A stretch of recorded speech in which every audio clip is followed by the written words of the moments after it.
Hello and welcome to another lesson in our series from the book of Daniel. In this lesson we'll be looking in chapter 5, and the title of the lesson is The Sin of Arrogance.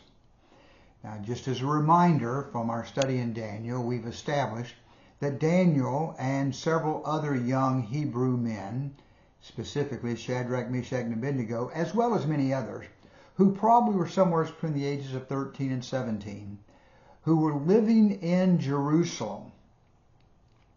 They were part of the young people who were in the royal families, the officials, the families of the officialdom of Judah, the best and the brightest, if you will. They had been taken captive. They had been captured and taken back to Babylon with Nebuchadnezzar. Remember, Nebuchadnezzar was the son of the king of Babylon, leading the army, and after they defeated the Assyrians and the Egyptians in the Battle of Carmach in 605, Nebuchadnezzar then came to Jerusalem, required the king of Judah to make a pledge to him, to Babylon, to serve Babylon, and then he took these young men back to Babylon, inasmuch as Nebuchadnezzar's father had died and he had to rush back to become king. The plan was to take these many young men from Jerusalem, take them back and train them for 3 years in the culture, the language, the religion, the history, all that was to be known about Babylon, to basically get these young men to forget their Jewishness and become Babylonians, and then to enlist them in the service of the king as officials in the administration. They were very bright and young and capable, and they would be very, very suitable for this service. Of course, we know in that first lesson we saw that Daniel and these three, Shadrach, Meshach, and Abednego, they refused to defile themselves. That is, they wouldn't eat the food from the king's table. They maintained their loyalty, their faithfulness, their commitment to Yahweh, the God of Israel, the Most High God. And of course, God blessed them, because at the end of the 3 years, Nebuchadnezzar found these four to be 10 times smarter than all the wise men in Babylon. And they were obviously very healthy. We then saw the situation where Daniel was confronted with the challenge to interpret, or to tell the king what he dreamed and then interpret that dream. And remember, the setting, the stage was being set now, because when the king called the wise men, the astrologers, the soothsayers, the enchanters, those who supposedly had connections with the gods to find out what the gods were trying to tell him in his dream, when he asked them to tell him what he dreamed, they all said, "No man can do this. This is too hard for any man." And then when Daniel comes in and he asks Daniel to tell him the dream, and Daniel's statement was, "No man can tell you this dream, but there is a God." And then he went on to tell him about the Most High God and the fact that the Most High God was communicating with Nebuchadnezzar and giving him a vision of the future. In that third lesson, we saw where Shadrach, Meshach, and Abednego were challenged to bow down to the idol, to the image that Nebuchadnezzar had made out of his arrogance, and they refused to do so. And remember what Nebuchadnezzar said to them at that time: "If you don't bow down and I throw you into the fire, what God is going to save you?" And their response was, "Our God can save us. But if he doesn't, that's okay." And of course, we know what happens. God did save them from the fire. And as a result of that, Nebuchadnezzar made a statement. He made the comment that this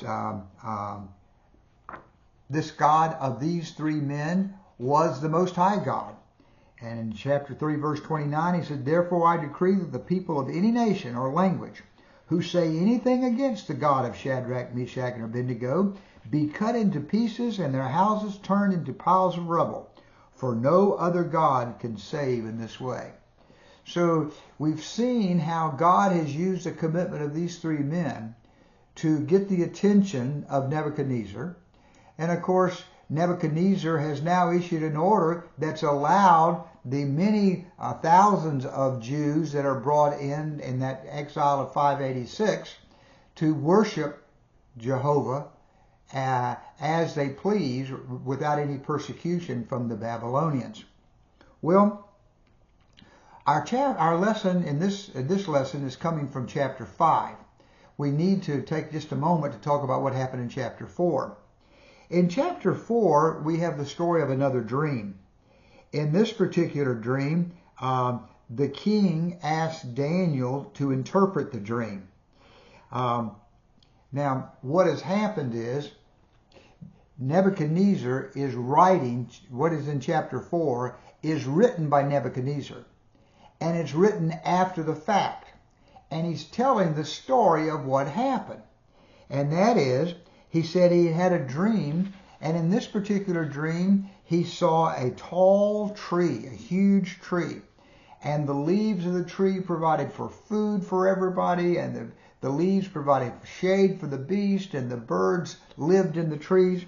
And then he heard a voice from heaven saying, cut it down, trim off the branches, scatter the fruit, but let the stump and the roots be bound in bronze and stay in the dirt. Then it said, and then in his writing, Nebuchadnezzar personifies this stump to be a him, to be a person. And he says, and let him be covered with dew of heaven. Let him live with the animals, and give him the mind of an animal until 7 times is passed. That was what Nebuchadnezzar said he dreamed.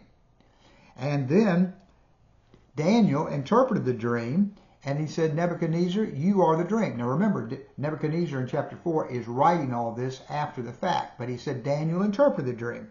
He said that Nebuchadnezzar was the tree, and that Nebuchadnezzar was going to lose his power and authority, and that he will be driven from his people. He will live in the fields. He will live with the animals. He will eat grass like the cattle.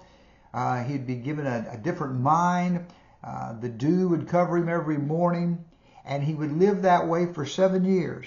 But after 7 years, if he would acknowledge that Jehovah, the God of Israel, the Most High God, was sovereign, then his kingdom would be restored to him. And the king in his writing said, and that's exactly what happened. What Daniel predicted happened. And for 7 years, he did live out of the city. For 7 years, he was living out in the fields with the animals, eating grass, basically in an insane mind, if you will. But after 7 years, when he acknowledged that God, Yahweh, Jehovah, the God of Israel, was sovereign, his kingdom was restored to him. And Nebuchadnezzar says now, at the end of this writing, he says, this is what happened to me.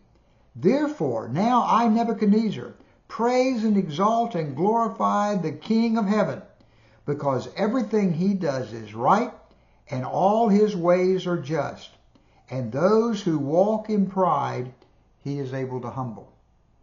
So at his end of his life, before his life was over, Nebuchadnezzar had humbled himself before God, and he recognized God early on with Daniel and Shadrach and Meshach and Abednego. But after this experience, he humbled himself, and God restored him to his kingdom. And he writes this down so that the people of Babylon would know and understand who Yahweh is.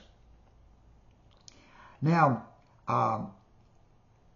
in chapter 5, the lesson today, we're going to be looking at the incident that occurs at the very end of the Babylonian kingdom.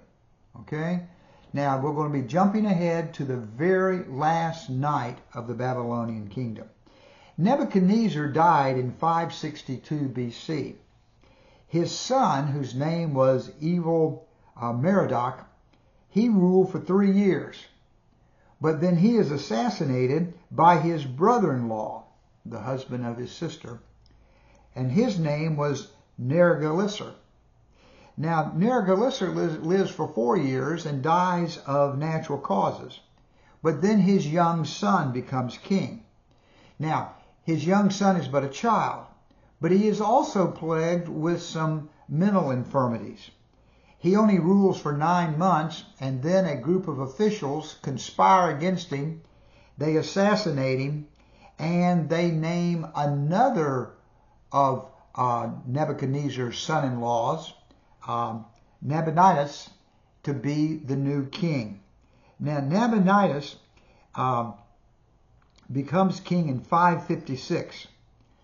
He was one of the conspiracy. He was one of the officials conspiring against his young nephew, and now he becomes king. Now, he is not, remember, the son of Nebuchadnezzar. He is the son-in-law. He is married to Nebuchadnezzar's daughter. Now, when we get to chapter 5, we're going to see a reference made to King Belshazzar. Belshazzar is Nabonidus' son. Nabonidus' son who is ruling as king. And we'll get into that in a few minutes. The incident that this lesson discusses happens in 539. Okay? So we've got this period of time after Nebuchadnezzar's death, these intervening kings, and now we come to chapter 5 and the end of the kingdom. Chapter 5, verse 1. King Belshazzar gave a great banquet for 1,000 of his nobles and drank wine with them. The reference is made to King Belshazzar. Now, this creates a lot of controversy, and there are those who are very skeptical and say that Belshazzar was never king. And that was thought of to be the truth until some recent archaeological finds uncovered something different. You see, Nabonidus was king, and he was king for quite a period of time. But during a good portion of his reign, his son Belshazzar was the co-regent. Now, it seems what happens is Nabonidus got crosswise with some of the people in Babylon because he was very, very much a proponent of the moon god, who was called Sin, whereas the majority of the officials of Babylon were very, very committed to the one that they saw as the chief god of the gods, and that was Marduk, or Bel. So as a result, Nabonidus spent a good portion of his reign living in another city. He lived elsewhere. Now, it is suggested that he had returned home, but that because of the rise of the Medes and the Persians' power, because of their army, he had gone out to fight the Medes and the Persians. The point we're making, though, is while Nabonidus is away from Babylon, and this happened over an extensive portion of his reign, while he is out of town, he allows, encourages, permits his son, Belshazzar, to be the king, if you will, the co-regent, the co-king. So Belshazzar sets himself up, and for all practical purposes, he is the king. And the people in Babylon consider him to be the king. Now, he is the grandson of Nebuchadnezzar. Now, later in the passage, we see where Nebuchadnezzar is referred to as his father, and that creates some controversy. But remember, the word father can also be used to refer to one's grandfather. Also, the word father is sometimes used, especially in talking about royal lineage, as a predecessor, not even necessarily blood related. But Belshazzar was the actual grandson, so the calling Nebuchadnezzar his father was not an error. Okay? So, what happens is the king, Belshazzar, ruling in place of his father, he holds this banquet. Now, he has a banquet for 1,000 nobles, and he drank wine with them. They had this big party. Now, it's interesting because the suggestion is they would have known, the people of Babylon would have known that the Medes and the Persians were gathering strength and marching toward Babylon. In fact, from the context, we know that they're right outside the city gates. Yet, in all of his arrogance in all of his personal pride, he throws a party. And he brings in 1,000 of his closest supporters, if you will, 1,000 of his closest friends. And they have this big party, drinking and eating and having a great feast. Now, why would someone hold a party like this if the Medes and the Persians are marching towards you? Well, he had the reason to believe that he was going to be immune from the attack of the Medes and the Persians. First of all, he trusted in Marduk. Now, as I said, sometimes we see the name Bel used to refer to Marduk. What was his name? Belshazzar. Belshazzar means that Bel protects me. He had the confidence to believe that his God was all-powerful. Now, he also had other reason to be confident. You see, the city of Babylon was thought to be inconquerable. The outer walls of the city of Babylon were 22 feet thick, and they were 90 feet high. Now, it's going to take something for an army to come over a 90-foot wall. And they get up on top, they got 22 feet to go across, but it's going to, okay. And inside and outside, there were moats. You understand, a moat is a trench with water in it, so you got to cross the water to get to the wall, then you got to get over the wall. And once you get inside that outside wall, there were more moats and more walls. And when you get inside that outside wall, you get into these inner walls, and these inner walls had bronze gates that were almost impossible to get into should you happen to get over that outside wall. So he had every reason to feel confident that his city was going to take care of him. He also had the confidence to believe that Bel or Marduk was going to take care of him. Now, to show his arrogance, though, there's another statement that we learn. While Belshazzar was drinking his wine, he gave orders to bring in the gold and silver goblets that Nebuchadnezzar, his father, had taken from the temple in Jerusalem, so that the king and his nobles, his wives and his concubines might drink from them. You see, when Nebuchadnezzar came to Jerusalem, before he destroyed the temple, he took the gold dishes and goblets that were used in the temple for the worship of Yahweh. He took those back to Babylon and put them in the temple of Marduk. Now understand, in their day and time, the God of the country that wins is obviously the most powerful God. So since Babylon has defeated Judah, obviously the God of Babylon is more powerful than the God of Judah. So he has, but the interesting thing is, this has been years. This has been 70 years since they had been taken and put into this temple of Marduk. And during that time, they haven't been melted down. They were all made out of gold and silver. Very, very precious, very expensive. But they haven't been melted down. Why? Because they were trophies. This was when you wanted to feel good about what your God being more powerful than their God, you had their God's dishes in your God's temple. So now, as the ultimate arrogance, he has them bring in the sacred dishes from the God of Israel's temple, from Yahweh's temple. He has them brought in and basically, purposely, intentionally defiles them. How to defile them? They started using them for their party. They started using them to drink out of. Now remember, that which is holy is that which is removed, separate, distinct. These were holy vessels, holy goblets, because they were used only for the worship of God. And now he brings them in, and they're all drinking out of them. He's taken what is sacred and made it profane, but more arrogant than that.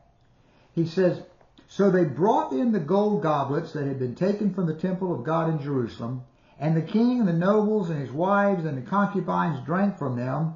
As they drank the wine, they praised the gods of gold, silver, bronze, iron, wood, and stone.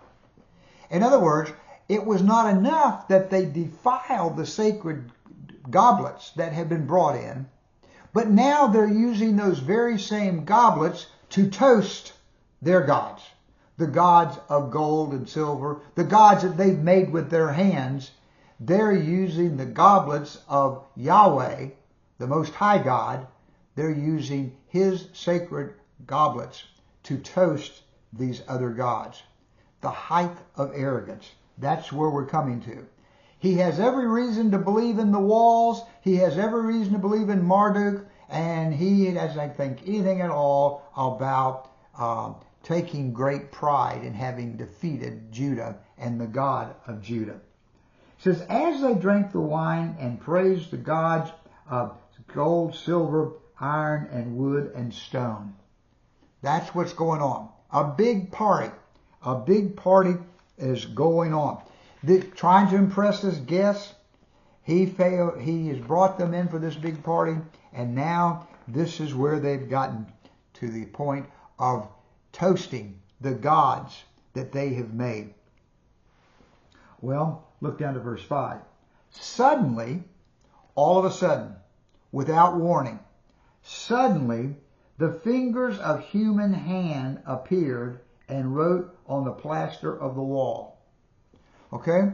Now, the suggestion by the context is, after they brought in the goblets from the temple of God, and they've defiled them, and they've been making their toast to these other gods, then suddenly a hand appears and starts writing on the plaster of the wall. Now, some critics have suggested that this chapter 5 is a legend and is not really true. But there are a lot of little details that are given in here that suggest that, yes, it is true. For example, in archaeological discoveries in the last century, when they were digging in Babylon, they found in the palace a large banquet hall, which would be probably where this was held. And the walls were made of what? Plaster. What does the scripture say? Suddenly the fingers of a human hand appeared and wrote on the plaster of the wall. So, and it wasn't an arm, it was just the fingers of a hand. And it begins to write on the plaster wall. Okay? What happens? The king watched the hand as it wrote. His face turned pale. He was so frightened that his knees knocked together and his leg gave way. Seeing that hand come out of nowhere and start writing caused him very, very serious concern. He understood this was the God or gods speaking to him. He understood something was going on, and he was very, very concerned. The king called out for the enchanters, astrologers, diviners to be brought, and said to these wise men of Babylon, whoever reads the writing and tells me what it means will be clothed with purple and have a gold chain placed around his neck, and he will be made the third highest ruler in the kingdom. Okay? He's calling for help, so he's going to his astrologers. He's going to the people who have connections with the gods. He's going to people who are supposed to be able to tell him what the gods are saying. Now, there's another little detail that's inserted there that suggests that this was an accurate writing. Remember, I told you that Nabonidus was still king, and Belshazzar, his son, was a co-regent, king in place of the king. Notice he says that if you read this, interpret this writing, I'll make you the third most important person. Why didn't he say second? Well, because there was already a king and a co-king, so the most this person could be would be third. A very minor detail, but very significant in validating or verifying the accuracy of this story. So he says, if you will interpret this, I'll make you very, very wealthy and give you a position of great honor. Then all the king's wise men came in, but they could not read the writing on the wall, or tell the king what it meant. So the king, Belshazzar, became even more terrified, and his face grew more pale, and his nobles were baffled. Well, he's scared. The nobles are scared. They don't know what this means. The wise men that normally can help them out aren't able to help them out. Our lesson is going to pick up down in verse 17, but the intervening verses become important. That is, between verses 10 and 16, we find out, and the scriptures say the queen, and this very probably was the queen's mother, Nabonidus' wife, Belshazzar's mother. But she comes in, and when she's heard about what's going on and that nobody can read the writing, and she reminds Belshazzar of the man Daniel.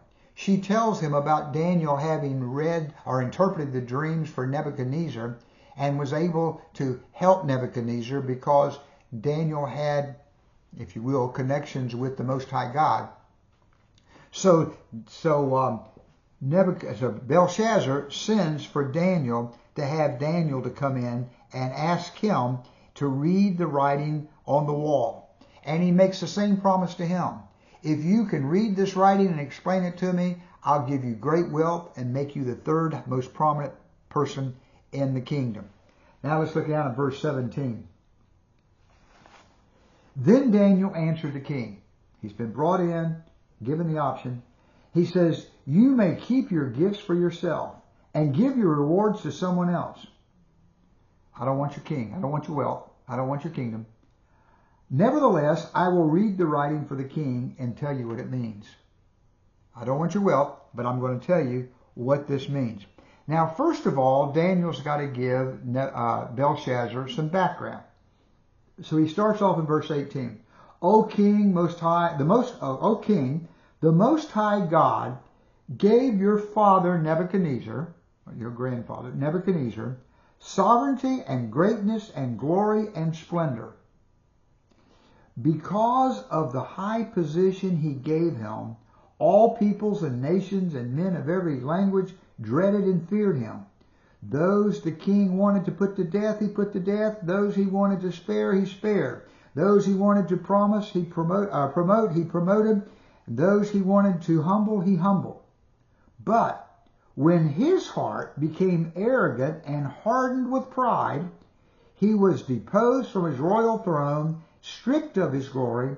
He was driven away from the people and given a mind of an animal. He lived with the wild donkeys and ate grass like cattle. His body was drenched with the dew of heaven until he acknowledged that the Most High God is sovereign over the kingdom of men and sets over them anyone he wishes. He has now recited for for Belshazzar, what had happened to Nebuchadnezzar. Now, Belshazzar should have known this story. Why? Nebuchadnezzar, before he died, wrote it out, just like Daniel described it. Many of the people who were standing there, maybe not Belshazzar, but many of the people who were standing in that hall probably had been eyewitness of the time for that 7 years when Nebuchadnezzar was out living out in the fields, eating grass like an animal, and then once he acknowledged Jehovah as the Most High God, then had his kingdom restored to him. Most of them were familiar with it from a first-hand experience, and at least they had read what Nebuchadnezzar had written himself about what had happened. Having given him that background about how Yahweh has treated Nebuchadnezzar, his grandfather, he says, but you, his son, you, Nebuchadnezzar's grandson, this is the accusation, you have not humbled yourself, though you knew all this. You saw the example and you didn't pay attention. You didn't follow the instructions of your grandfather. You've hardened yourself. You've become so arrogant, confident in your walls, confident in your God Marduk. You have become so arrogant he said, instead you have set yourself up against the Lord of heaven. I mean, he made fun of the Lord of heaven.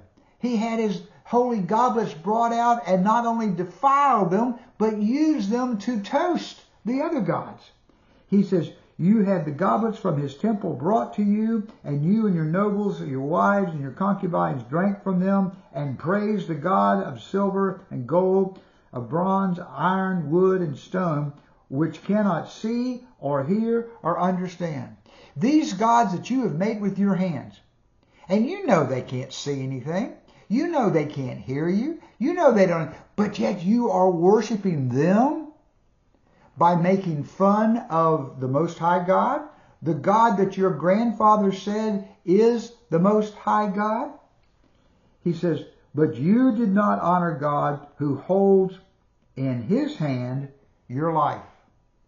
Nebuchadnezzar came to the point of recognizing that his life was in God's hands, and he humbled himself before the Most High God. Daniel is saying to Belshazzar, but you have not humbled yourself. You have not given yourself to him. And you have not recognized that this God holds your hand, holds in his hand your life, and holds in his hand all your ways. Therefore, he sent the hand that wrote this inscription. It is the Most High God who is the author. It is the Most High God who has sent the hand that has written what this says. The inscription was written, and now he's going to give him the message, give him the interpretation. The literal words were mean, tekel, parson. Now the wise men couldn't read that. They didn't understand what that meant. Daniel then goes ahead and explains it. Now technically, the first word is mentioned twice, so therefore it is for emphasis. Technically, each of these words is a reference to an action, a verb, if you will. And each of those verbs then is interpreted into an action. For example, Daniel tells him, this is what the words mean. Means God has numbered your days of your reign and brought it to an end.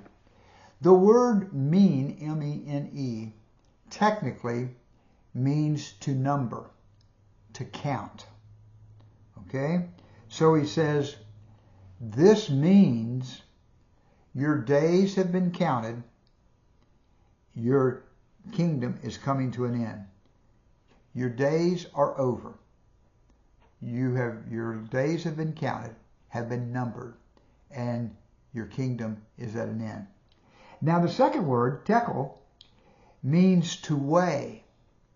And he said what he's saying here is, you have been weighed in the balances of justice and righteousness, and you've come up lacking.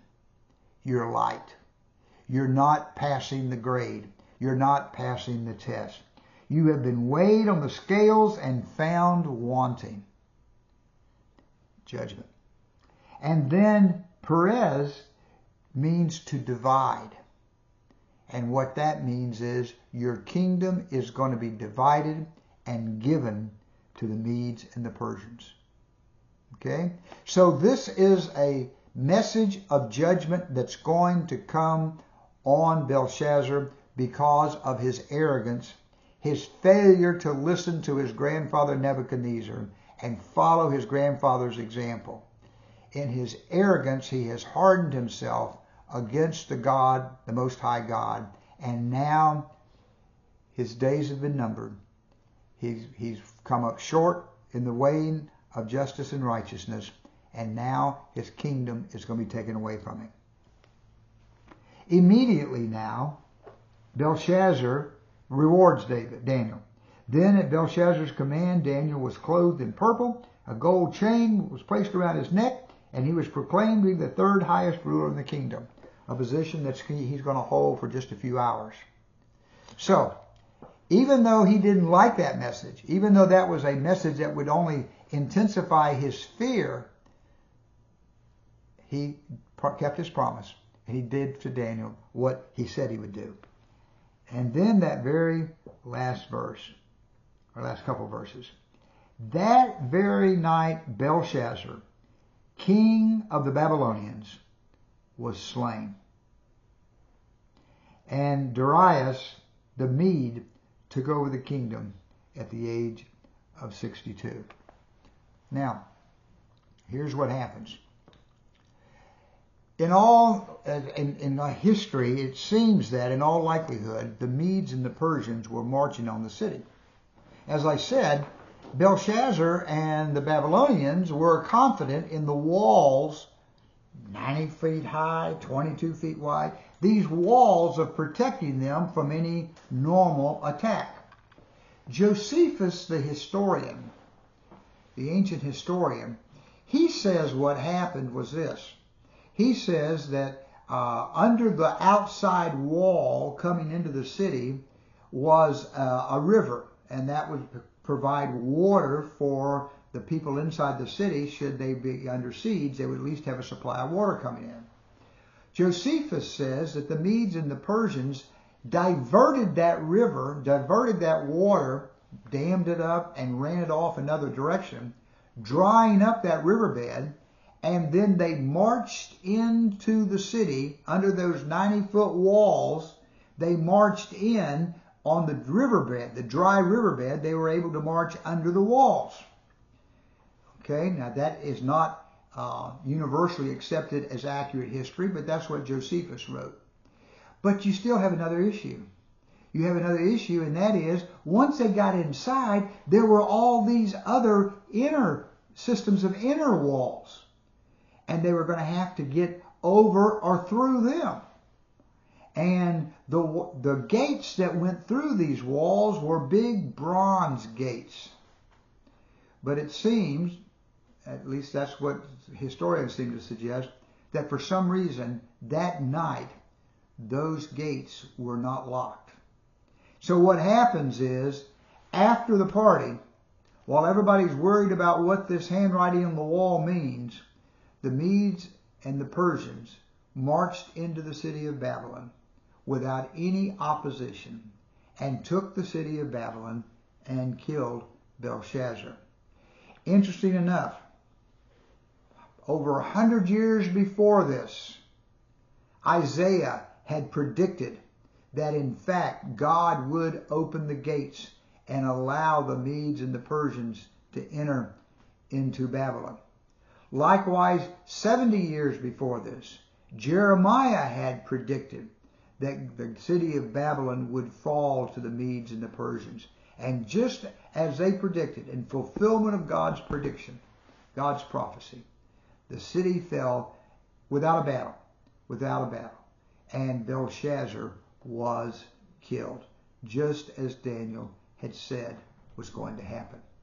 Well, this is a lesson of contrast. The contrast between Nebuchadnezzar and his grandson. The contrast between one who humbles themselves before God. Oh, he had been very arrogant, but he came to a point where he humbled himself and his kingdom was restored to him. His grandson refuses to take notice of his grandfather's example, and he has hardened himself. He is living a life of arrogance. And God said, your days are numbered. You've been weighed and found wanting, and now you'll be destroyed. This is the contrast of humility versus arrogance. Now, we don't think about ourselves being tempted to worship gods of gold or silver or bronze or iron or wood or stone. But there are things that come into our life that we do allow to become an idol. There are things that we put ahead of our focus on God. In other words, if we're not careful, some of the worries, some of the concerns, whether it be money, job, relationships, prestige, or maybe car or house. There can be a lot of things that we put our focus on and our attention on, and in doing so, we've taken it off of God. We've taken our focus off of God. The lesson here is, it is the one who has humbled himself, who's gotten all these other things that are me, mine, got all of these out of the way. And our focus is on God. He will then take care of us. Remember, you put your focus on your walls or your gods. You put your focus on these other things. And the handwriting on the wall is, your days are numbered. In the weighing of your soul, you will be found wanting. And the kingdom will be taken away from you. Serious warning.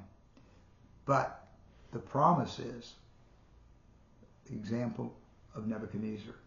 When we humble ourselves, no matter what we've done in the past, when we humble ourselves and we acknowledge that He is in control, and then live like it. Let's pray. Father, this week, help us to be sensitive to the times when we're tempted to put things in front of you. Help us to be sensitive of our daily lives, that in our daily lives we get things out of focus. Father, we pray that each day this week, as we start a new day, we will acknowledge your presence and humble ourselves before you and simply pray the prayer that your Son taught us to pray. Thy kingdom come, thy will be done in me and through me. For it's in the name of the one who taught us that prayer, even Jesus the Christ, that we pray.